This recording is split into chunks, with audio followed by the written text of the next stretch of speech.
Magandang hapon po mga ka-farm boy. Andito na naman kami sa aming mini farm, sa aming manakan.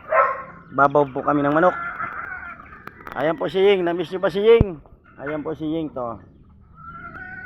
Bali, hiniwalay nga po pala namin yung mga sisiw at di nakakakain ng maayos.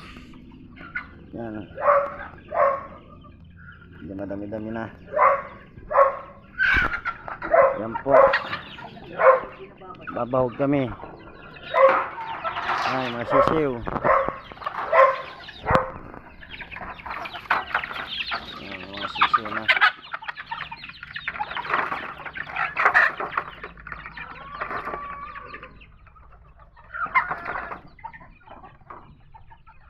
Ayan po ang aming mga sisiw.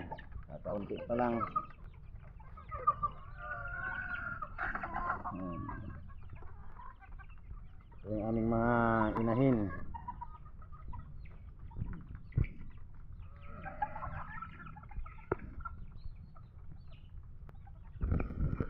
Maraming salamat po. Ayan po si Ying to. Kung nami-miss nyo, ayan po.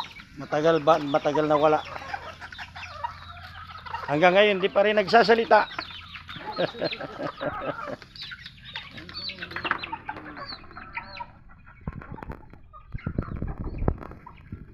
Magandang hapon po.